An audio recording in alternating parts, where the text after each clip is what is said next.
പിന്നെ പറഞ്ഞു, നിങ്ങൾ തിന്മകളിലേക്ക് പോകരുത്, ആശാസ്യമല്ലാത്ത ഒന്നും നിങ്ങൾ ചെയ്യരുത്, അനീതിയും അതിക്രമവും നിങ്ങൾ ചെയ്യരുത്. 3 കാര്യങ്ങൾ അല്ലാഹു ഉപദേശിക്കുകയാണ്. യഅലുക്കും ലഅല്ലക്കും തദക്കറൂൻ. നിങ്ങൾക്ക് ഓർമ്മ വരണം. ഓർമ്മപ്പെടുത്തലുകൾ വിശ്വാസികൾക്ക് നല്ലതാണ്.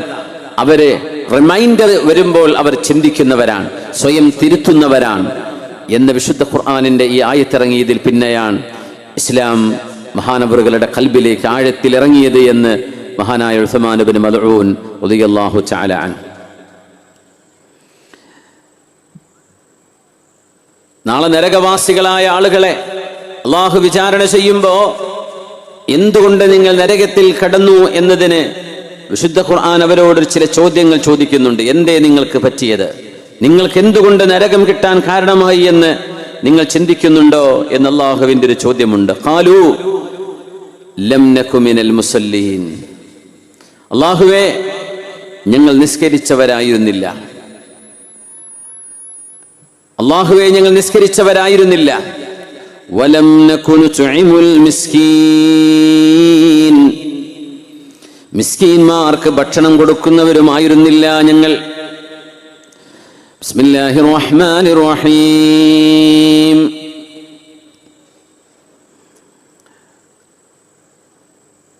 കുല്ലു നഫ്സിൻ ബിമാ കസബത് റഹീന ഇല്ലാ അസ്ഹാബൽ യമീൻ ഫീ ജന്നാതി യതസാഅലൂൻ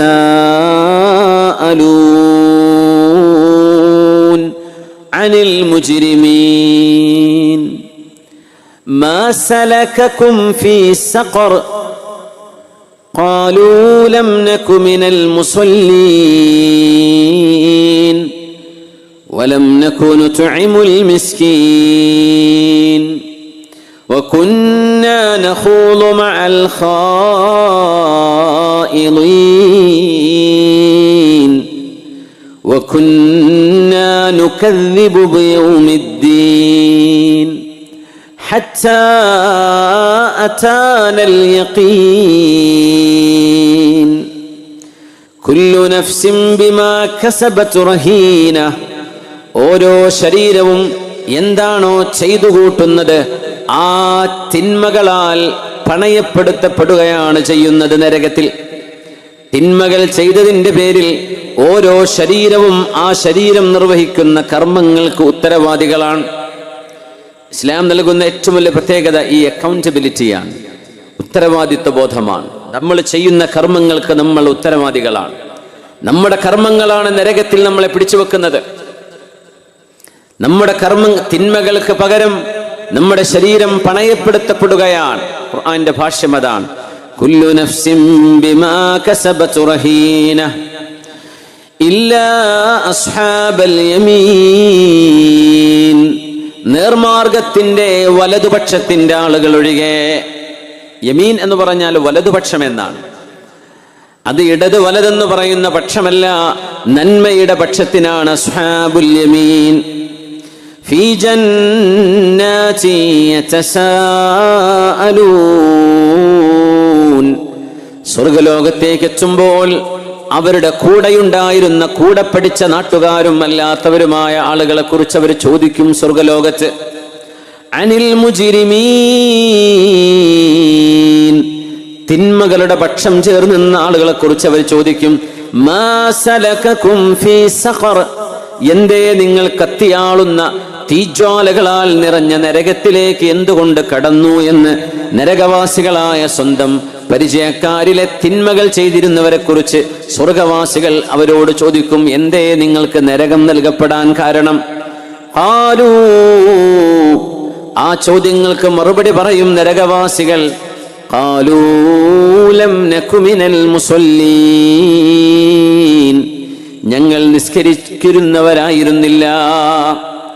നിസ്കാരം ജീവിതത്തിന്റെ ഭാഗമായിരുന്നില്ല. തോന്നിയപ്പോൾ നിസ്കരിച്ചവരാണ്. നിസ്കാരം നിലനിർത്തിപ്പോന്നവരായിരുന്നില്ല. റമളാനുകൾ നിസ്കാരമുണ്ട്, റമളാൻ കഴിഞ്ഞാൽ നിസ്കാരമില്ല. ഖാലൂ ലം നകു മിനൽ മുസല്ലീൻ.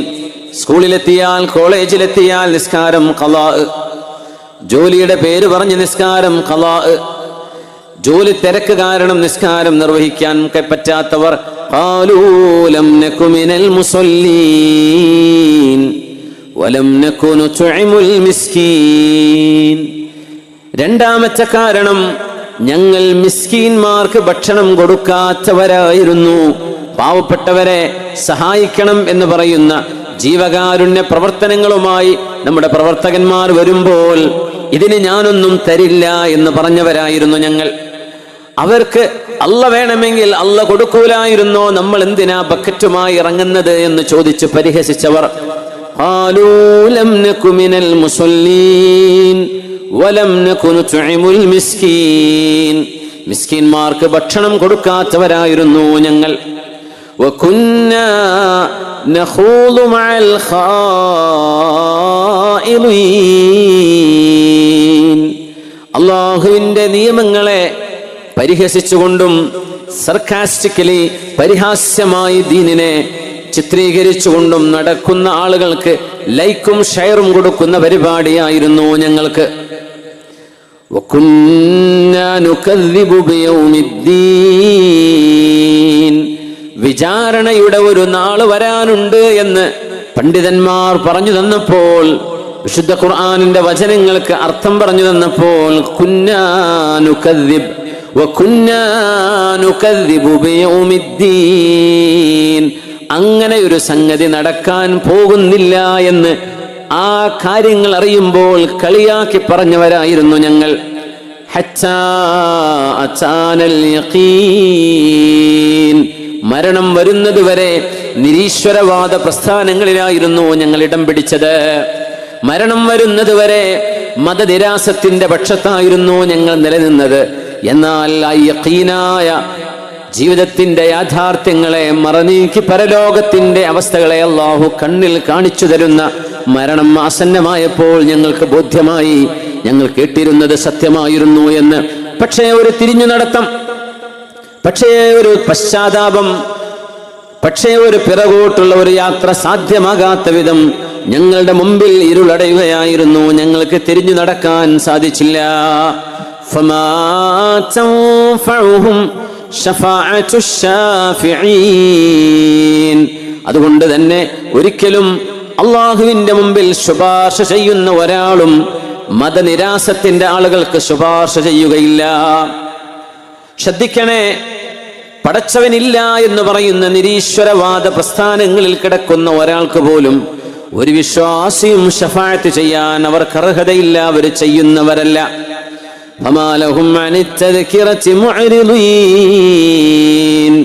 മരണത്തിന്റെ മുമ്പ് തിരിഞ്ഞു നടക്കാൻ ഇനിയും അവസരമുണ്ട്. എന്താണ് സാരോപദേശം നൽകപ്പെടുമ്പോൾ അവർ മുഖം തിരിഞ്ഞു നടക്കുന്നത് എന്ന് വിശുദ്ധ ഖുർആൻ സൂറത്തുൽ മുദ്ദസിർ, കഅന്നഹും ഹുമുറും മുസ്തൻഫിറ ഫറത് മിൻ ഖസ്വറ ബൽ യുരീദു കുല്ലു ഇംറിഇൻ മിൻഹും അൻ യുതാ സുഹഫൻ മുനശ്ശറ കല്ലാ ബൽ ലാ യഖാഫൂനൽ ആഖിറ കല്ലാ ഇന്നഹാ തദ്കിറ ഫമൻ ശാഅ ദകറ وما يذكرون إلا أن يشاء الله هو أهل التقوى وأهل المغفرة. അതുകൊണ്ട് സത്യവിശ്വാസികളെ നരകത്തിൽ കടക്കാൻ കാരണമായ കാരണങ്ങളെ പറഞ്ഞെടുത്ത് അള്ളാഹുവിന്റെ മുമ്പിൽ അവർ കാരണം പറയുന്നത് അവർ നിസ്കരിച്ചിരുന്നില്ല എന്നതിൻ്റെ കൂടെ പാവപ്പെട്ടവരെ സഹായിക്കാൻ അവരാരും മുന്നോട്ട് വന്നവരായിരുന്നില്ല. അതുകൊണ്ട് ഈ ഒരു പ്രസ്ഥാനം മുന്നോട്ട് വെക്കുന്ന ആശയത്തിന്റെ അതിൻ്റെ ബലവും ശക്തിയും എത്ര വലുതാണ് എന്ന് സാന്ദർഭികമായി നമ്മൾ ഓർക്കണം.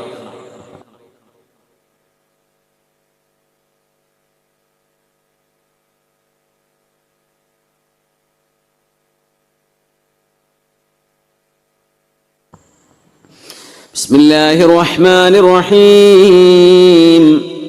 كلا بل لا تكرمون اليتيم ولا تحاضون تحاضون على طعام المسكين وتأكلون التراث أكلا لما وتحبون المال حبا جما. അല്ലാഹു മനുഷ്യരോട് ഉപദേശിക്കുകയാണ്, സാരോപദേശം നൽകുകയാണ്, ഉണർത്തുകയാണ്. കല്ലാ ബൽ ലാ തുക്രിമൂനൽ യതീം. മക്കൾക്ക് 15 വയസ്സ് പ്രായപൂർത്തി എത്തുന്നതിന് മുമ്പ് ഉപ്പമാർ മരണപ്പെട്ടു പോകുന്നത്, മക്കൾ യതീമുകളാകുന്നത് കാരണങ്ങൾ പലതായിരിക്കാം. രോഗബാധിതനായി മരിക്കുന്ന ഉപ്പ, ആക്സിഡന്റിൽ മരിക്കുന്ന പിതാവ്, യുദ്ധങ്ങളിൽ മരണപ്പെടുന്ന പിതാക്കന്മാർ, കുഞ്ഞുങ്ങൾക്ക് തണൽ നഷ്ടമാകുമ്പോൾ അവർ യതീമുകളായി മാറുന്നു. അത് അല്ലാഹുവിന്റെ ഒരു തീരുമാനം. എന്നാൽ ആ ഒരു ഖളാഇൽ തന്നെയും സത്യവിശ്വാസികൾക്ക് അല്ലാഹുവിന്റെ പരിശുദ്ധമായ സ്വർഗലോകത്ത് ഉന്നതമായ സ്ഥാനങ്ങൾ വാരിക്കൂട്ടാനുള്ള അവസരം ആ ഒരു ഇബ്തിലായിൽ അല്ലാഹു ഒരുക്കി കൊടുക്കുകയാണ്. നിങ്ങൾ യതീമുകളെ ബഹുമാനിക്കുന്നില്ലല്ലോ എന്നാണ് ചോദിക്കുന്നത്. കല്ലാ ബൽ ലാ തുക്രിമൂനൽ യതീം. യതീമുകളാകുമ്പോൾ ആ കുട്ടിയുടെ ഉമ്മ വിധവയായിരിക്കും. വിധവയായ ഉമ്മമാരാണ് അവർ, ഭർത്താവ് നഷ്ടപ്പെട്ടു പോയവർ. നിങ്ങളവരെ സംരക്ഷിക്കുന്നില്ലല്ലോ എന്നല്ല ചോദ്യം, നിങ്ങളവർക്ക് ഭക്ഷണം കൊടുക്കുന്നില്ലേ എന്നുമല്ല ചോദിക്കുന്നത്, നിങ്ങളവരെ എന്തുകൊണ്ട് ബഹുമാനിക്കുന്നില്ല. നോക്കണം അല്ലാഹുവിന്റെ ചോദ്യം. ഒരു യതീമിനെ, അനാഥനായ ഒരു കുട്ടിയെ, ഒരു ബാലികയെ, വിധവയായ ഒരു പെണ്ണിനെ, ഒരു നിരാലംബരായ ഒരു വീട്ടുകാരെ നിങ്ങൾ സഹായിക്കുന്നില്ലേ എന്ന് ചോദിക്കേണ്ടതിന് പകരം നിങ്ങൾ എന്തേ അവരെ ബഹുമാനിക്കുന്നില്ലേ എന്നാണ് അല്ലാഹുവിന്റെ ചോദ്യം. കല്ലാ ബൽ ലാ തുക്രിമൂനൽ യതീം. ഒരു കുട്ടിക്ക് ഒരു വാപ്പ നഷ്ടമായാൽ ആ കുട്ടിയുടെ ഉത്തരവാദിത്വം പിന്നെ ഏറ്റെടുക്കേണ്ടത് ആരാണ് എന്ന് ശറഅ് ഒരാളെ കൃത്യമായി പറഞ്ഞിട്ടില്ല. കുട്ടിയുടെ വാപ്പ മരിച്ചാൽ വല്ലിപ്പയാണോ, വാപ്പയുടെ ജ്യേഷ്ഠനാണോ, അനുജനാണോ, അമ്മാവനാണോ, അളിയനാണോ, ഒന്നും പറഞ്ഞിട്ടില്ല. എന്തുകൊണ്ട്? ഒരു കുട്ടിക്ക് ഒരു വാപ്പ നഷ്ടമായാൽ ഈ ഉമ്മത്തിലെ ആയിരക്കണക്കിന് വാപ്പമാർ ആ കുട്ടിക്ക് പകരമുണ്ടാവണം. ഒരാൾക്ക് പകരം ഒരാളായാൽ പോരാ. ഒരു വാപ്പയെ അല്ലാഹു കൊണ്ടുപോകുമ്പോൾ ആ കുട്ടിക്ക് പിന്നെ വാപ്പയുടെ സ്ഥാനം നൽകാൻ കഴിവുള്ള ആളുകൾ ഈ ഉമ്മത്ത് മുഴുവനാണ്. അതൊക്കെ ചില ആളുകൾക്ക് അല്ലാഹു നൽകുന്ന ഭാഗ്യം. യതീമുകളെ സംരക്ഷിക്കാൻ കഴിയുന്നവർ എത്ര ഭാഗ്യവാന്മാർ. മുക്കം മോയിമോൻ ഹാജിയെ കേട്ടിട്ടില്ലേ? വന്യവയോധികനാണ്. അല്ലാഹു ദീർഘായുസ്സും ആഫിയത്തും കൊടുക്കട്ടെ. വയനാടുണ്ട് ജമാൽ സാഹിബ്. വയനാട് മുട്ടിൽ യതീംഖാനക്ക് ജീവനാടിയായി പ്രവർത്തിക്കുന്ന ഒരു വന്യവയോധികനായ ഒരു മഹാനുഭാവൻ. ഞാൻ ആലോചിച്ചു പോകാറുണ്ട്, റബ്ബേ എത്ര ഭാഗ്യവാന്മാരാണവർ, എത്ര സൗഭാഗ്യം ചെയ്ത മനുഷ്യരാണവരൊക്കെ. നമ്മൾ കേൾക്കുന്ന കൊച്ചുനാള് മുതൽ യതീംഖാനകളെ നെഞ്ചോട് ചേർത്ത് പിടിച്ച് യതീമായ മക്കളെ പോറ്റി വളർത്തി അതിൽ വിവാഹപ്രായം എത്തുമ്പോൾ അവരെ കല്യാണം ചെയ്തു കൊടുത്തയച്ച് ഒരു ദുന്യാവിലെ ഒന്നും ആഗ്രഹിക്കാതെ കയ്യിലുള്ള ലക്ഷങ്ങൾ ചെലവഴിച്ചുകൊണ്ട് യതീംഖാനകൾക്ക് ജീവൻ നൽകുന്ന എത്രയോ നല്ല മനുഷ്യർ. അല്ലാഹു ആരൊക്കെയാണോ ഇത്തരം സൽകർമ്മങ്ങൾക്ക് മുന്നിട്ടിറങ്ങുന്നത്, അനാഥരായവർ, കണ്ണുകാണാത്തവർ, നിരാലംബരായവർ, വീട്ടിൽ പോലും നോക്കാൻ മക്കളില്ലാതെ ഉപേക്ഷിച്ചു പോകുന്നവർക്ക് ഹിമ എന്ന് പറയുന്ന ഒരു പ്രസ്ഥാനമുണ്ട് നമ്മുടെ തൊട്ടരികത്ത്. എത്രയോ ആളുകളുടെ സംഭാവനകളും എത്രയോ ആളുകളുടെ കണ്ണീരും ഒപ്പാൻ കഴിയുന്ന ഒരു സംവിധാനം നമ്മുടെ നാടുകളിൽ വേറെയും പലത്. ഇത്തരം സംവിധാനങ്ങളെ സഹായിക്കുന്നത് അല്ലാഹുവിന് എത്ര ഇഷ്ടമാണെന്നറിയുമോ? കല്ലാ ബൽ ലാ തുക്രിമൂനൽ യതീം. നിങ്ങൾ യതീമുകളെ ബഹുമാനിക്കുന്നില്ലയോ? വലാ തഹാളൂന അലാ തുആമിൽ മിസ്കീൻ. മിസ്കീന്മാരായ ആളുകൾക്ക്, പാവപ്പെട്ടവർക്ക് ഭക്ഷണം കൊടുക്കാൻ നിങ്ങൾ എന്തേ ആരെയും പ്രേരിപ്പിക്കാത്തത്? മിസ്കീന്മാർ, നമ്മൾ അറിയണം, ഫഖീറിനേക്കാളും സ്വൽപ്പം മിച്ചമുള്ള ആളാണ് ഒരു മിസ്കീൻ എന്ന് പറയുന്നത്. ഫഖീർ എന്നാൽ എല്ലാ നിലക്കും വഴിമുട്ടിയ ആളാണ്. മിസ്കീന്മാർ ചെറുതായെങ്കിലും പിടിച്ചു നിൽക്കാൻ കഴിയുന്നവരാണ്. അവർക്കൊന്നും ചെയ്യേണ്ടതില്ല എന്ന് സഹായം ചെയ്യണ്ടയോ എന്ന് ആലോചിക്കുമ്പോഴേക്കും അവർക്കൊരു കുഴപ്പവുമില്ലല്ലോ എന്ന് പറഞ്ഞ്, എന്നാൽ അവരുടെ യഥാർത്ഥ അവസ്ഥ എന്താണെന്ന് അവിടെ പുക ഉയരാതെ നല്ലൊരു ഭക്ഷണം കഴിക്കാതെ പട്ടിണി കൊണ്ട് മാനം മറക്കാൻ ഒരു മനുഷ്യനോട് കൈനീട്ടാതെ ജീവിക്കുന്ന അഭിമാനികളായ മിസ്കീനുമാർ നമ്മുടെ നാടുകളിലുണ്ട്. ഇമാം ശാഫിഈ തങ്ങൾ മിസ്കീനും ഫഖീറും തമ്മിലെ വ്യത്യാസം പറഞ്ഞെടുത്ത് സൂറത്തുൽ കഹ്ഫിലെ അമ്മസ്സഫീനതു ഫകാനത് ലിമസാകീൻ, ആ കപ്പല് മിസ്കീന്മാരുടെ കപ്പലായിരുന്നു എന്ന് പറഞ്ഞ ആയത്താണ് ഉദ്ധരിക്കുന്നത്. മിസ്കീന്മാർക്ക് കപ്പലുണ്ടാകാം, അവർക്ക് ബസ്സുണ്ടാവാം, അവർക്ക് നല്ല വീടുണ്ടാകാം, പക്ഷെ അവര് ദാരിദ്ര്യത്തിലാണ്. ജനങ്ങളുടെ മുമ്പിൽ വലിയ മറയുണ്ട്, ജനങ്ങളുടെ മുമ്പിൽ അവരുടെ മക്കൾ ഗൾഫിലാണ്, പക്ഷെ അവർക്ക് ജോലിയുണ്ടോ, അവർക്ക് വരുമാനമുണ്ടോ, അവർക്ക് എന്തെങ്കിലും കിട്ടുന്നുണ്ടോ എന്നൊന്നും നാട്ടുകാർ നോക്കാറില്ലല്ലോ. 4 മക്കൾ ഗൾഫിലല്ലേ, അവർക്ക് എന്ത് സുഖമാണ് എന്ന് നമ്മൾ അങ്ങ് വിധി എഴുതി കഴിയും. ഒരുപക്ഷെ അവർ മിസ്കീന്മാരാണ്, ദാരിദ്ര്യത്തിന്റെ കൈപ്പിനീർ അനുഭവിക്കുന്നവരാണ്. ആ വീടുകളിലേക്ക് ഒരു നേരത്തെ അന്നം കിട്ടാതെ വിഷമിക്കുന്ന വീടുകൾ ഉണ്ടാകാം. എന്നാൽ ഫഖീറുമാർ, നാട്ടുകാർക്ക് മുഴുവൻ അറിയാം അവർ ഫഖീറാണെന്ന്. അവർക്ക് ഭക്ഷണം ഒരുപക്ഷെ ഏറെ കിട്ടുന്നുണ്ടാകാം. അവിടെ മക്കളെ വിവാഹം ചെയ്താൽ അടുത്തൊരു കുട്ടിയെ കെട്ടിക്കാനുള്ളത് മിച്ചം വന്നേക്കാം. ഒരു മിസ്കീൻ അങ്ങനെയല്ല. ഒരു മോളെ കല്യാണം കഴിച്ചാൽ മരണം വരെ കടക്കാരായി മാറുന്നവരായിരിക്കാം. അതുകൊണ്ട് മിസ്കീന്മാരെയും ഫഖീറുമാരെയും ഒരുപോലെ നിങ്ങൾ ശ്രദ്ധിക്കണേ. നിങ്ങളുടെ മുമ്പിൽ ലാ യസ്അലൂന അന്നാസ ഇൽഹാഫാ, ജനങ്ങളുടെ മുമ്പിൽ വന്ന് കൈനീട്ടി ചോദിക്കുന്ന സ്വഭാവം അവർക്കില്ല. അങ്ങനത്തെ മിസ്കീന്മാരുണ്ട്, അവരെ നിങ്ങൾ സംരക്ഷിക്കണമേ, അവർക്ക് നിങ്ങൾ ഭക്ഷണം കൊടുക്കാൻ പ്രേരണയെങ്കിലും ചെയ്യണമേ എന്ന് വിശുദ്ധ ഖുർആൻ. എന്നിട്ട് അല്ലാഹു പറയുന്നു വതകുലൂന തുറാസ അക്ലൻ ലമ്മാ, നിങ്ങൾക്ക് ജോലി പലതാണല്ലേ. മിസ്കീന്മാരെ സഹായിക്കാനോ യതീമുകളെ സംരക്ഷിക്കുവാനോ വിധവകൾക്ക് സംരക്ഷണം നൽകാനോ സമയം കണ്ടെത്തേണ്ടതിന് പകരം വാപ്പയൊന്ന് കണ്ണു ചിമ്മിയാൽ, ഉമ്മയൊന്ന് കണ്ണു ചിമ്മിയാൽ അനന്തര സ്വത്തിന് വേണ്ടി അടിപിടി കൂടാമെന്ന് ചിന്തിക്കുന്നവരല്ലയോ നിങ്ങൾ.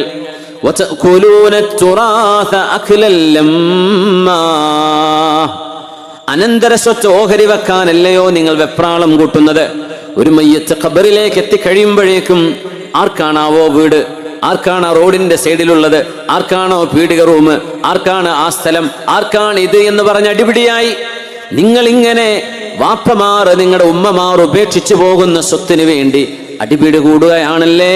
അതിനു വേണ്ടിയാണല്ലേ നിങ്ങൾ സമയം കണ്ടെത്തുന്നത്, അതിനല്ലേ നിങ്ങൾ പിണങ്ങുന്നത്, ചോരബന്ധങ്ങൾ പോലും മുറിച്ചു മാറ്റുന്നത് 4 സെന്റ് ഭൂമിക്ക് വേണ്ടിയല്ലേ. മരിച്ചു പോകുമ്പോൾ 6 അടി മണ്ണിലേക്ക് 3 കഫംപുടയിൽ പൊതിഞ്ഞു കൊണ്ടുപോകപ്പെടുന്ന മനുഷ്യന് ഇവിടെ ഉപയോഗിക്കാൻ ആവശ്യത്തിൽ ഏറെ ഉണ്ടായിട്ട് പോലും സ്വത്തിന്റെ തർക്കം പറഞ്ഞുകൊണ്ട് പിണങ്ങി നിൽക്കുന്ന എത്ര ബന്ധങ്ങളുണ്ട്. വാപ്പാക്ക് മക്കളോട്, മക്കൾക്ക് വാപ്പയോട് ബന്ധമില്ല. ജ്യേഷ്ഠാനുജന്മാർ തമ്മിൽ മുറുമുറുപ്പ്, ആങ്ങളെയും പെങ്ങളും തമ്മിൽ മിണ്ടിട്ട് കാലങ്ങളായി. എന്തേ? 2 സെന്റ് ഭൂമിക്ക് വേണ്ടി, 10 സെന്റിന് വേണ്ടി, അര സെന്റിന് വേണ്ടി, സമ്പത്തിന് വേണ്ടി, ഭൂമിക്ക് വേണ്ടി, അനന്തര സ്വത്തിന് വേണ്ടി നിങ്ങൾ അടിപിടി കൂടുകയാണല്ലേ.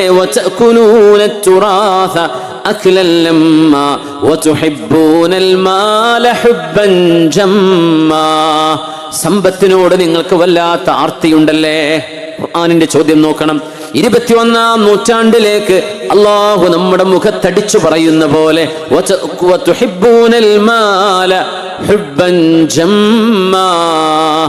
എന്റെ സ്വത്ത്, എന്റേത്, എന്റെ കാശ് എന്ന് പറഞ്ഞ് ഒരാൾക്കും, ഒരു പാവപ്പെട്ടവനും അതിൽ അവകാശം ഇല്ല എന്ന് ചിന്തിക്കുന്ന വിധം സമ്പത്തിനെ നെഞ്ചിനോട് നിങ്ങൾ ചേർത്ത് പിടിക്കുന്നുണ്ടല്ലേ.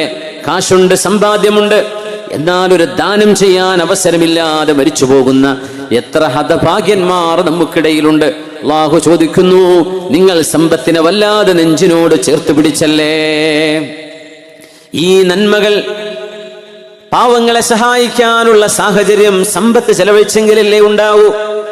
നിഅമൽ മാലു സ്വാലിഹ് ഇൻദ റജുലി സ്വാലിഹ്, നല്ല ഒരു മനുഷ്യന്റെ കയ്യിൽ എത്ര നല്ലതാണ് ഹലാലായ സമ്പത്ത് എന്ന് പരിശുദ്ധ റസൂലുള്ളാഹി സ്വല്ലല്ലാഹു അലൈഹി വസല്ലം. ആ ആളുകളുടെ സമ്പാദ്യങ്ങളിൽ പാവപ്പെട്ടവൻ അവകാശമുണ്ട് എന്നവർ ചിന്തിക്കുന്നവരാണ്.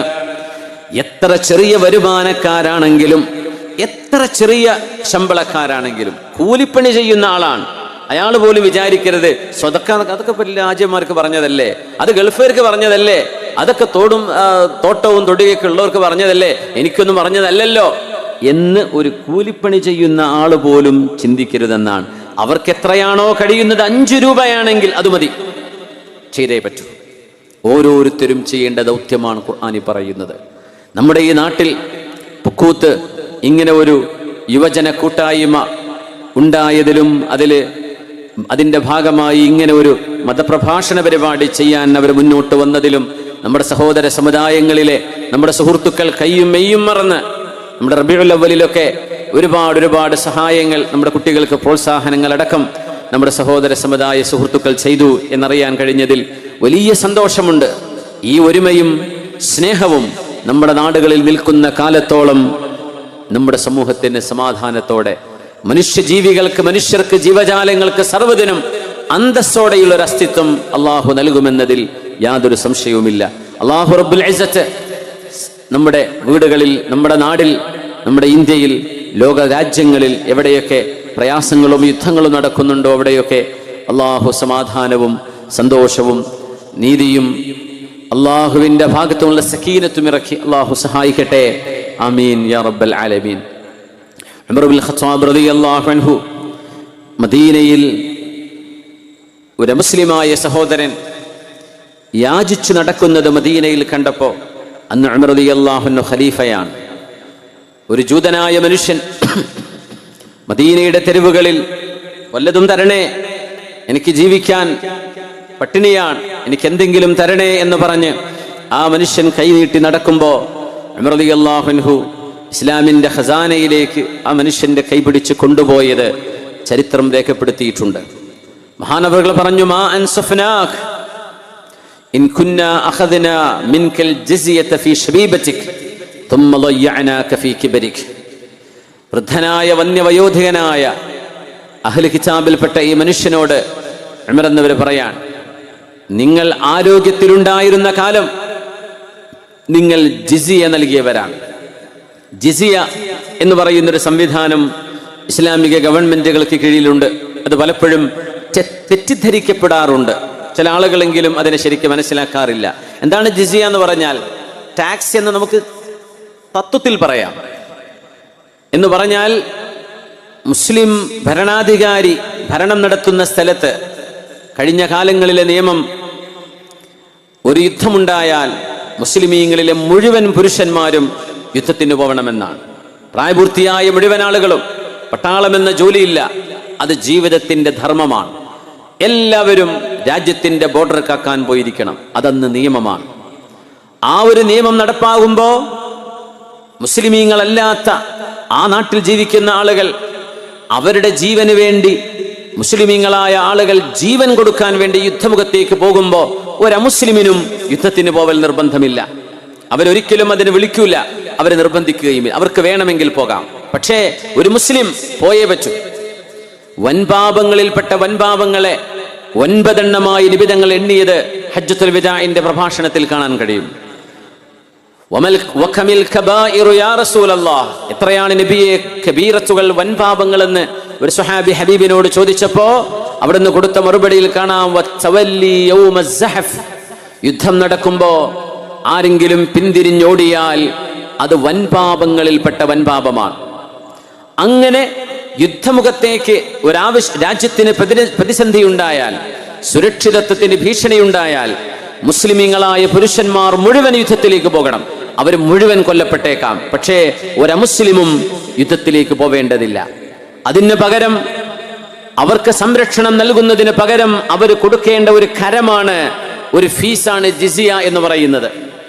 അവർക്ക് എല്ലാ തരത്തിലുമുള്ള സ്വാതന്ത്ര്യം, എല്ലാ തരത്തിലുമുള്ള സുരക്ഷിതത്വം മുസ്ലിം ഭരണത്തിന്റെ കീഴിലുണ്ടാകും. പക്ഷെ അവർ കൊടുക്കേണ്ടത്, അതിന് നിശ്ചിത തുക അവര് ജിസിയ കൊടുക്കണം. എന്തിനെന്നറിയോ? അവരുടെ ജീവന് മുസ്ലിമീങ്ങൾ ജീവൻ കൊടുത്ത് സംരക്ഷണം കൊടുക്കുന്നതിന് പകരമാണത്. മഹാനായ ഫാറൂഖ് റളിയല്ലാഹു അൻഹു ഈ അഹ്ലി കിതാബിൽപ്പെട്ട ജൂതനെ വിളിച്ചു കൊണ്ടുപോയിട്ട് പറഞ്ഞ വാക്കുണ്ട്, മാ അൻസഫനാക്, നിങ്ങളോട് ഞങ്ങൾ നീതി ചെയ്തില്ലല്ലേ? നിങ്ങളുടെ യൗവനകാലം നിങ്ങൾ ഞങ്ങൾക്ക് ജിസിയ തന്നവരാണ്. ആ ജിസിയ ഞങ്ങൾ സ്വീകരിച്ചു. പക്ഷേ നിങ്ങൾക്ക് വാർദ്ധക്യമുണ്ടായപ്പോ, നിങ്ങൾക്ക് ജീവിക്കാൻ വകയില്ലാതെ ആയല്ലേ, നിങ്ങൾ ബുദ്ധിമുട്ടിയല്ലേ, നിങ്ങൾക്ക് യാചിക്കേണ്ട ഗതികേട് വന്നോ? മഹാനവറുകൾ പറഞ്ഞു, ആ മനുഷ്യന്റെ ജീവിതത്തിന് ആവശ്യമായ എല്ലാം ബൈത്തുൽ മാലിൽ നിന്ന്, മുസ്ലിമീങ്ങളുടെ ഖസാനയിൽ നിന്ന് ഈ ജൂതന് കൊടുക്കണമെന്ന് മഹാനായ ഫാറൂഖ് റളിയല്ലാഹു അൻഹു ഉത്തരവിട്ടുകൊണ്ടൊരു കാര്യം പറഞ്ഞു. ഇതൊരു അമുസ്ലിമിന്റെ മാത്രം വിഷയമല്ല. ലൗമാത ജമലുൻ ദുയാഅൻ അലാ ഷത്തുൽ ഫുറാത്ത്, യൂഫ്രട്ടീസ് നദി ഒഴുകുന്ന നാടുകൾ, ഇറാഖിലൂടെ കടന്നു പോകുന്ന നദിയാണ് യൂഫ്രട്ടീസ് നദിയുടെ ഓരത്ത് ഏതെങ്കിലും ഒരു ഒട്ടകമെങ്ങാനും കാലിടറി വീണുപോയാൽ ലഖശീതു അൻ യസ്അലനി അല്ലാഹു അൻഹു, ഉമറേ, ആ ഒട്ടകത്തിന്റെ കാല് ഇടറി വീഴാൻ മാത്രം, ഒട്ടകത്തിന് നടന്നു പോകാനുള്ള വഴി എന്തുകൊണ്ട് നിങ്ങൾ ശരിയാക്കി കൊടുത്തില്ല എന്ന് അള്ളാഹു നാളെ എന്നോട് ചോദിക്കുമെന്ന് ഞാൻ ഭയപ്പെടുന്നു. ഒരു മനുഷ്യന്റെ വിഷയത്തിൽ മാത്രമല്ല, ജീവജാലങ്ങൾക്ക് പോലും സൗകര്യം ചെയ്തു കൊടുത്തില്ലെങ്കിൽ, അവരുടെ ജീവന് ഭീഷണിയാകുന്ന വിധം സാഹചര്യങ്ങളെ സുരക്ഷിതമാക്കി കൊടുത്തില്ല എങ്കിൽ, അവർക്ക് പ്രയാസങ്ങളും ബുദ്ധിമുട്ടുകളും ഉള്ള ഇടങ്ങളിൽ എന്റെ നോട്ടമെത്തിയില്ല എങ്കിൽ അള്ളാഹുവിന്റെ മുമ്പിൽ ഉമർ ചോദ്യം ചെയ്യപ്പെടുമെന്ന് മഹാനായ ഫാറൂഖ് റളിയല്ലാഹു അൻഹു പ്രഖ്യാപിച്ചത്. ഈ ജൂതനായ വൃദ്ധനായ മനുഷ്യന്റെ കൈപിടിച്ചു കൊണ്ടുപോയി, ഇനി നിങ്ങൾ യാചിക്കരുത്, ഇനി നിങ്ങൾ കൈനീട്ടരുത്, നിങ്ങളുടെ അഭിമാനം വലുതാണ്, നിങ്ങൾക്ക് ജീവിക്കാൻ ആവശ്യമായ റേഷൻ മുസ്ലിമീങ്ങളുടെ ബൈത്തുൽ മാലിൽ നിന്ന് നിങ്ങൾക്ക് ഞങ്ങൾ നൽകിയിരിക്കുമെന്ന് മഹാനായ ഫാറൂഖ് റളിയല്ലാഹു തആല അൻഹു. ഇന്നല്ലാഹ യഅ്മുറുകും അൻ തുഅദ്ദുൽ അമാനാതി ഇലാ അഹ്ലിഹാ വഇദാ ഹകംതും ബൈനന്നാസി അൻ തഹ്കുമൂ ബിൽ അദ്ൽ. അല്ലാഹു നിങ്ങളോട് കൽപ്പിക്കുകയാണ്, അൻ തുഅദ്ദുൽ അമാനാതി ഇലാ അഹ്ലിഹാ. ആരാണോ നിങ്ങളെ ഏതെങ്കിലും ഒരു വിഷയം വിശ്വസിച്ചേൽപ്പിക്കുന്നത്, ആ വിഷയത്തിൽ വിശ്വാസവഞ്ചന നടത്തരുതെന്നും, വഇദാ ഹകംതും ബൈനന്നാസ്, നിങ്ങൾ ജനങ്ങൾക്കിടയിൽ വിധി പറയുകയാണെങ്കിൽ, അൻ തഹ്കുമൂ ബിൽ അദ്ൽ, നിങ്ങൾ നീതിയുക്തമായിട്ടേ വിധി പറയാൻ പാടുള്ളൂ. നിങ്ങളുടെ മറുപക്ഷം ആരാണെങ്കിൽ പോലും, നിങ്ങളുടെ ശത്രുവാണെങ്കിൽ പോലും, നിങ്ങൾ ആ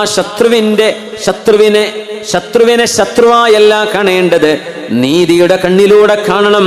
ആർക്കാണ് അവകാശമെങ്കിൽ ആ അവകാശമാണ് നിങ്ങൾ വകവെച്ചു കൊടുക്കേണ്ടത്. നീതിയാണ് അല്ലാഹു ഇഷ്ടപ്പെടുന്നത് എന്ന് വിശുദ്ധമായ ഖുർആൻ. അലി റളിയല്ലാഹു തആല അൻഹും ഒരു ജൂതനായ മനുഷ്യനും മഹാനായ ഉമർ ഇബ്നുൽ ഖത്താബ് റളിയല്ലാഹു അൻഹുവിന്റെ മുമ്പിൽ വിധി പറയാൻ വേണ്ടി, വിധി കേൾക്കാൻ വേണ്ടി വന്നിരിക്കുകയാണ്. അന്ന് ഖലീഫയാണ് ഉമർ റളിയല്ലാഹു അൻഹു, ഖലീഫയാണ് അന്നത്തെ ജഡ്ജ് തന്നെ. ഉമർ റളിയല്ലാഹു അൻഹുവിന്റെ മുമ്പിലേക്ക് വരുമ്പോ അന്നത്തെ ഒരു നിയമമുണ്ട്, വാദിയും പ്രതിയെയും കോടതി ഒരു ബെഞ്ചിലാണ് ഒരുമിച്ചാണ് ഇരുത്തുക, എന്നിട്ടാണ് വാദം കേൾക്കുക. ഉമർ റളിയല്ലാഹു അൻഹു ജൂതനോടും അലി റളിയല്ലാഹു അൻഹുവിനോടും അവരുടെ വാദം കേൾക്കാൻ വേണ്ടി നിങ്ങൾ ഒരുമിച്ച് ബെഞ്ചിലിരിക്കണം എന്ന് പറഞ്ഞപ്പോ മഹാനായ അലി റളിയല്ലാഹു അൻഹുവിനെ യാ അലി എന്ന് വിളിക്കേണ്ടതിന് പകരം യാ അബൽ ഹസൻ, ഹസൻ എന്നവരുടെ ഉപ്പയെ, അല്ലാഹുവിന്റെ റസൂലിന്റെ പേരക്കുട്ടിയാണ് ഹസൻ, ഹുസൈൻ, രണ്ടുപേര്. അതിൽ ഹസൻ എന്നവരുടെ പേര് പറഞ്ഞ് യാ അബൽ ഹസൻ. അബുൽ ഹസൻ എന്നത് അലി റളിയല്ലാഹു അൻഹുവിന്റെ ലഖബ് പേരാണ്, അവരുടെ സ്ഥാനപ്പേരാണ്, അവരുടെ കുഞ്ഞത്താണ് മഹാനായ അലി റളിയല്ലാഹു അൻഹുവിന്റെ. യാ അബൽ ഹസൻ, ഹസൻ എന്നവരുടെ വാപ്പയെ, അത് സ്നേഹത്തോടെ വിളിക്കുന്ന പേരാണത്. സ്വന്തം പേര് വിളിക്കുന്നതിന് പകരം മുതിർന്ന ആൺകുട്ടിയുടെ പേരിലേക്ക് ചേർത്തിയിട്ട് ആ മോന്റെ ഉപ്പ എന്ന് പറയുന്ന രീതി നമ്മുടെ മലയാളത്തിലൊന്നും നമ്മൾ അങ്ങനെ ചെയ്യാറില്ല, പക്ഷെ അറബികളിൽ അത് സുലഭമാണ്. യാ അബൽ ഹസൻ. അലി റളിയല്ലാഹു അൻഹുവിന്റെ മുഖം ചുവന്നു തുടുത്തു ദേഷ്യപ്പെട്ടിരിക്കുകയാണ്. ഉമർ റളിയല്ലാഹു അൻഹു ചോദിച്ചു, അലിയാരെ, ഞാൻ പറഞ്ഞതിൽ എന്തെങ്കിലും ഇഷ്ടക്കുറവ് തോന്നിയോ? ഈ ജൂതന്റെ കൂടെ ഇരിക്കണം എന്ന് പറഞ്ഞത് നിങ്ങൾക്ക് ഇഷ്ടമായില്ലേ എന്ന് ചോദിച്ചു. അലി തങ്ങൾ പറഞ്ഞു, ഇതിനെന്താ, എനിക്ക് ഒരു ഇഷ്ടക്കുറവില്ല. പക്ഷേ എന്നെ ദേഷ്യം പിടിപ്പിച്ചത് നിങ്ങൾ എന്തിനാണ് എന്നെ അബുൽ ഹസൻ എന്ന് വിളിച്ചത്?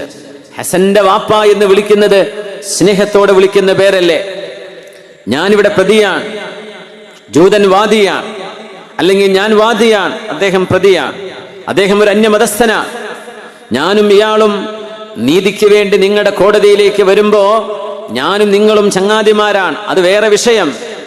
ഈ മനുഷ്യൻ വിചാരിച്ചു പോകില്ലേ, ജഡ്ജിയുടെ സുഹൃത്താണ് എന്റെ പ്രതി, അതുകൊണ്ടല്ലേ അബുൽ ഹസൻ എന്ന് വിളിക്കുന്നത്. യാ അലി ഇജ്ലിസ് മഅ ഖസ്മിക്, അലിയാരെ നിങ്ങളുടെ പ്രതിയോഗിയുടെ കൂടെ നിങ്ങൾ ഇരിക്കണമേ എന്ന് പറയേണ്ടതിന് പകരം നിങ്ങൾ എന്നെ അബുൽ ഹസൻ എന്ന് വിളിച്ചല്ലേ, എനിക്കത് ഇഷ്ടമായിട്ടില്ല. ഈ മനുഷ്യൻ എന്താ വിചാരിക്കുക? അയാൾ വിചാരിക്കൂലേ ഈ ജഡ്ജി ഇയാളുടെ സുഹൃത്താണ്, അതുകൊണ്ട് ഒരിക്കലും എനിക്ക് ഈ കോടതിയിൽ നീതി ലഭിക്കില്ല എന്ന് ആ മനുഷ്യൻ ഇസ്ലാമിനെ കുറിച്ച് തെറ്റിദ്ധരിക്കൂലേ? അതുകൊണ്ട് ഉമറേ, അബുൽ ഹസൻ എന്ന് എന്നെ വിളിച്ചത് ശരിയായില്ല, എനിക്കതിൽ നിങ്ങളോട് പ്രതിഷേധമുണ്ട് എന്ന് മഹാനായ അലി ഇബ്നു അബീ ത്വാലിബ് റളിയല്ലാഹു അൻഹു. ഇതാണ് ഇസ്ലാം. ഈ നീതിയുടെ പാഠങ്ങളൊക്കെ ലോകത്തോട് നമുക്ക് വിളിച്ചു പറയേണ്ടതുണ്ട്.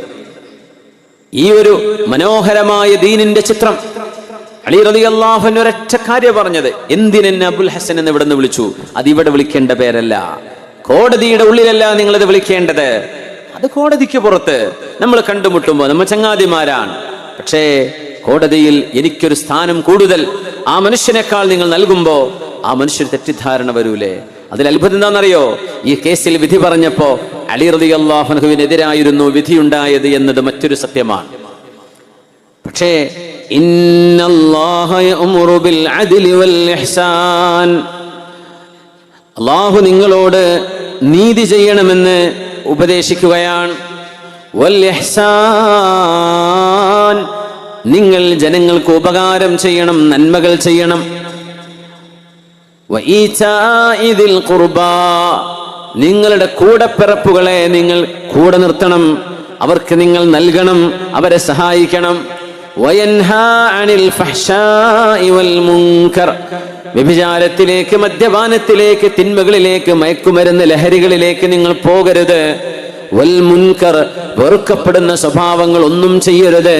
വൽ ബഗി, നിങ്ങൾ ആരോടും അനീതി ചെയ്യുകയും അരുത്.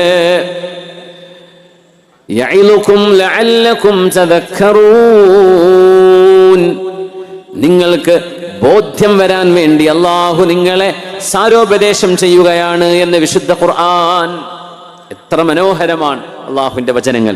ഇതാ നമുക്ക് നമ്മുടെ ഈ പരിപാടിയുടെ വിജയത്തിന് വേണ്ടി നിങ്ങളുടെ ഒക്കെ സഹായം ആവശ്യമുണ്ട്.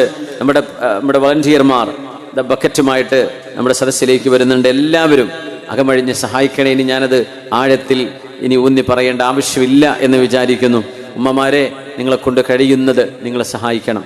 നിങ്ങളുടെ ഭർത്താക്കന്മാർക്ക് പൊരുത്താണെങ്കിൽ, നിങ്ങളുടേതാണെങ്കിൽ നിങ്ങൾക്ക് സ്വന്തമായിട്ട് എന്തെങ്കിലും നിങ്ങളുടെ കയ്യിലുള്ള ആഭരണങ്ങളിൽ അള്ളാഹുവിന് വേണ്ടി കൊടുക്കാൻ താല്പര്യമുള്ളത്, ഈ സദസ്സിനോളം പുണ്യമായൊരു ലക്ഷ്യം വെക്കുന്ന മറ്റൊന്ന് നമുക്കിവിടെ മുമ്പിലില്ല. അതുകൊണ്ട് എല്ലാവരും അകമഴിഞ്ഞ് സഹായിക്കണേ.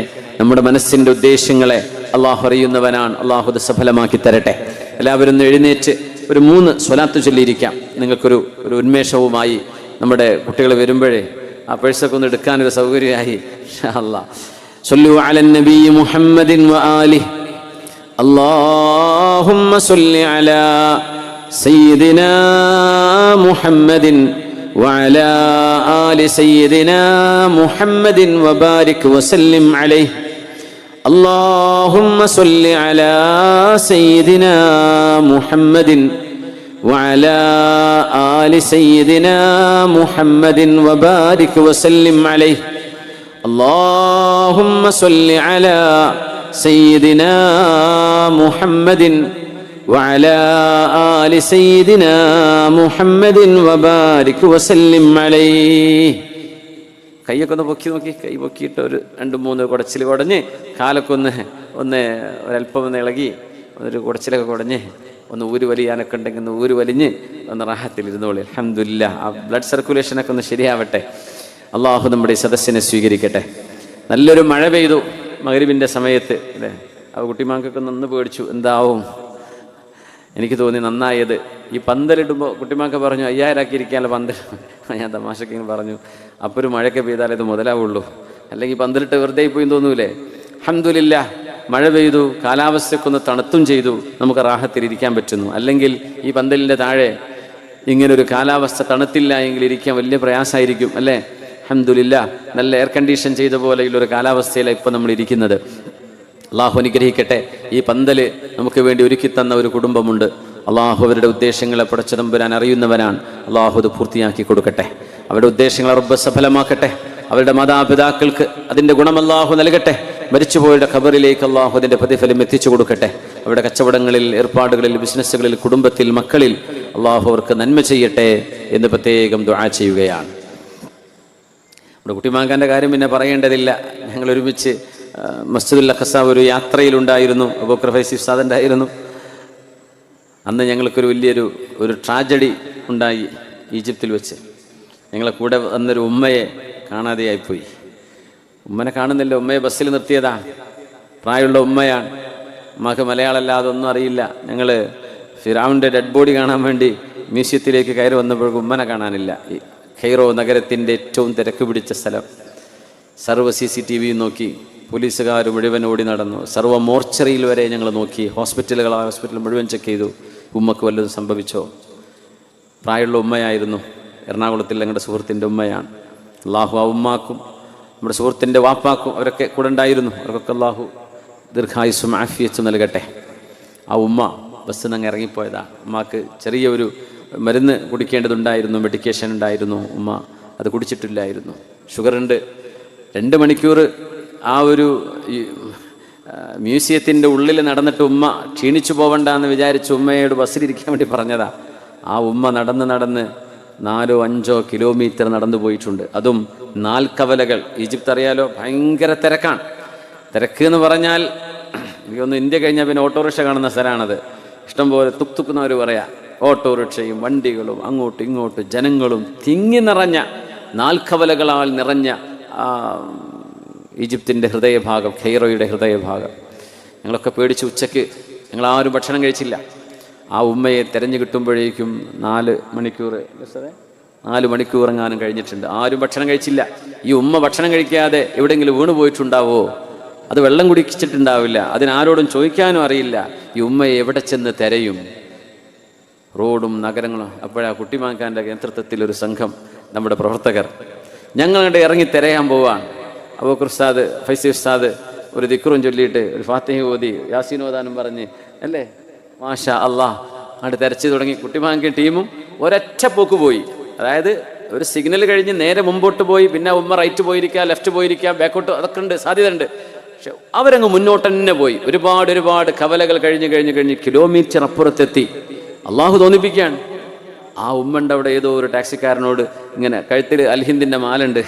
അപ്പോഴാ തിരിച്ചറിയണത്, റബ്ബേ ഈ ഉമ്മാനെയാണ് നമ്മൾ തിരഞ്ഞെടുക്കുന്നത്. അങ്ങനെ അവിടെ നിന്ന് ടാക്സിക്ക് വിളിച്ച് കൊണ്ടുവന്നു. ആ വലിയ ദൗത്യത്തിന് നേതൃത്വം കൊടുത്ത മഹാനാണ് ഈ കുട്ടിമാങ്ക. അപ്പം അന്ന് കുട്ടിമാങ്ക പറഞ്ഞില്ലേ നമ്മളെ നാട്ടിൽ ഒരു വേളതിന് വരണേ. സംഭവം കഴിഞ്ഞിട്ട് 4 കൊല്ലം 5 കൊല്ലം. മാഷാ അല്ലാഹ് ഇപ്പോഴാണ് അതിന് അവസരം ഉണ്ടാകുന്നത്. അതുകൊണ്ട് കുട്ടിമാൻകായുടെ ആ ഒരു ചുറുചുറുക്ക്, അവരുടെ നേതൃത്വത്തിൽ വലിയൊരു, എല്ലാവരും കരച്ചിലായിരുന്നു. ആരും ഭക്ഷണം കഴിച്ചില്ല. അന്ന് രാത്രി നൈൽ ക്രൂയിസ് ഉണ്ട്. ആരും പറഞ്ഞു ഞങ്ങളൊന്നും ബോട്ടിനില്ല. എന്ത് ബോട്ടി, ഉമ്മാനെ കാണാനല്ലോ. എല്ലാവരും കരച്ചിലാണ്. ഉമ്മൻ്റെ മക്കളുണ്ട്, മരുമകളുണ്ട്, കുട്ടികളുണ്ട്, വേറെ കുട്ടികളൊക്കെ കരച്ചിലാണ്. അൽഹംദുലില്ലാഹ് അള്ളാഹുവിൻ്റെ തൗഫീഖോടുകൂടെ ആ നഗരത്തിൻ്റെ തിരക്കിനിടയിൽ നിന്ന് ആ ഉമ്മയെ കണ്ടുകിട്ടിയത് ഇപ്പോഴും മറക്കാൻ കഴിയില്ല. കാരണം അതിൻ്റെ സാധ്യത വളരെ കുറവാണ്. കാരണം ആ ഉമ്മ എങ്ങോട്ടും തിരിഞ്ഞു പോകാം.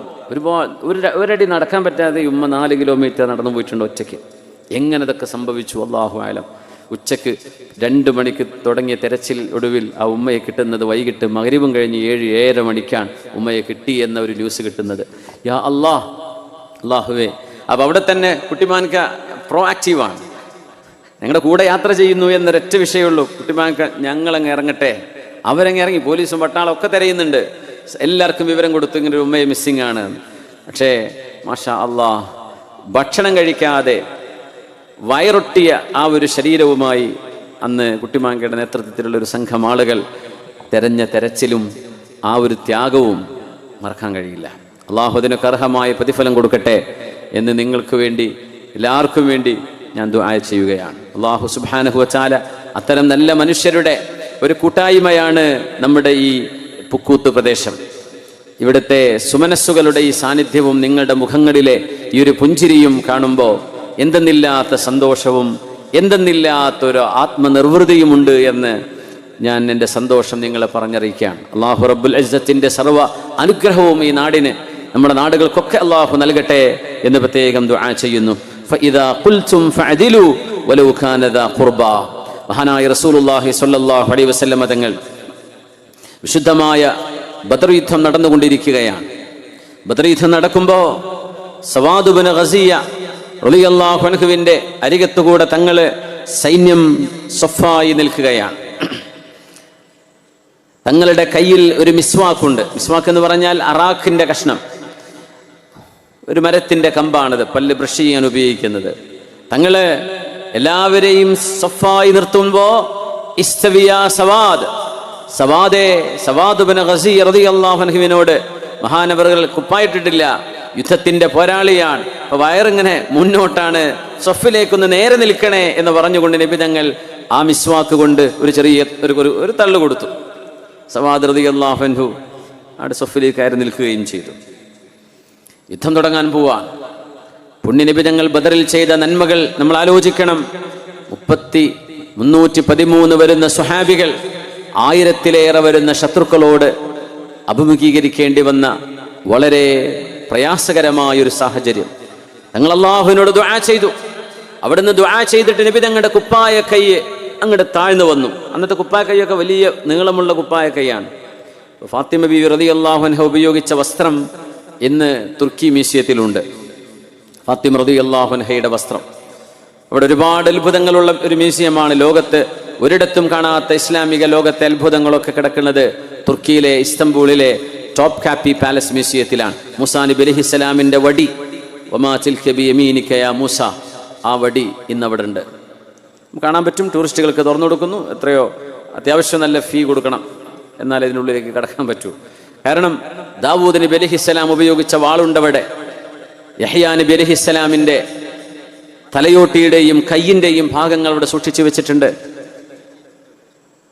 പിന്നെ 4 ഖലീഫമാരുടെ, ഖാലിദ് ബിൻ വലീദ് തങ്ങളുടെ, മുആദ് ബിൻ ജബൽ എന്നവരുടെ, അംർ ബിൻ ആസ് റളിയല്ലാഹു അൻഹുവിന്റെ, ഇവരുടെയൊക്കെ വാളുകൾ, അവരുപയോഗിച്ച സാധനങ്ങൾ ഇന്ന് ആ മ്യൂസിയത്തിലുണ്ട്. കൂട്ടത്തിൽ അലി റളിയല്ലാഹു അൻഹുവിന്റെ 2 തലപ്പാവുകൾ, ഹുസൈൻ ബിൻ അലി റളിയല്ലാഹു അൻഹുവിന്റെ തലപ്പാവ്, പുണ്യ നബി തങ്ങളുടെ ചെരുപ്പ്, അവിടുത്തെ പരിശുദ്ധമായ ശരീരത്തിലെ, അവിടുത്തെ ശിരസിലെയും താടിയിലെയും രോമങ്ങള്, ഷഅർ മുബാറക് അവിടെ ഉണ്ട്, അവിടുത്തെ നഅലുണ്ട്, നബി തങ്ങളുടെ ചെരുപ്പുണ്ട്. അങ്ങനെ ഒരുപാട് അത്ഭുതങ്ങളുള്ള ഒരു മ്യൂസിയം ഉണ്ട്. അത് ലോകത്ത് അവിടെയുള്ളൂ, വേറെ എവിടത്തും. കാരണം സൗദി അറേബ്യ അടക്കം അറബ് ലോകം 800 കൊല്ലം ഭരിച്ചവരാണ് ഉസ്മാനികൾ.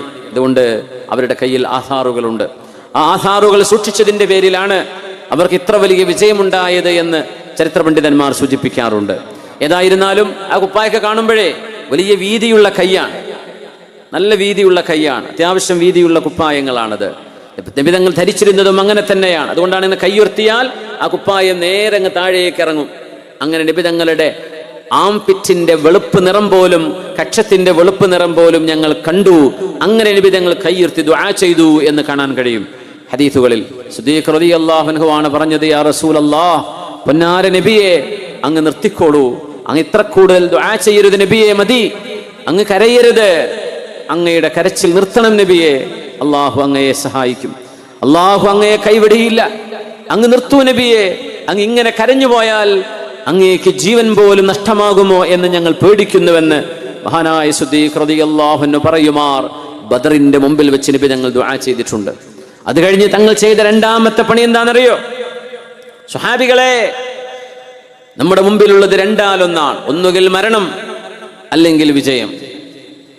അതുകൊണ്ട് നിങ്ങളോട് ആരോടെങ്കിലും ഞാൻ എന്തെങ്കിലും അനീതി, നിങ്ങൾക്ക് ഇഷ്ടമില്ലാത്തത് പറയുകയോ നിങ്ങളോട് പ്രവർത്തിക്കുകയോ ചെയ്തിട്ടുണ്ടെങ്കിൽ നിങ്ങൾ നിരുപാധികം എനിക്ക് മാപ്പ് നൽകണം. പുണ്യ നബി തങ്ങൾ പൊരുത്തം ചോദിച്ചു സല്ലല്ലാഹു അലൈഹി വസല്ലം. നമ്മൾ ഉംറക്ക് പോകുമ്പോൾ വാട്സപ്പിലാണ് ചോദിക്കുക, എന്തെങ്കിലും ഉണ്ടെങ്കിൽ പൊരുത്തപ്പെട്ടിട്ടാ ഞാൻ ഉംറക്ക് പോവുക നാളെ, അല്ലെ ഹജ്ജിന് പോവുക.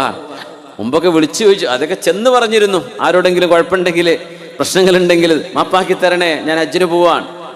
വീട്ടിൽ കയറിയിട്ട് പൊരുത്തപ്പിടിച്ച് നന്നായി കെട്ടിപ്പിടിച്ച് കരഞ്ഞ്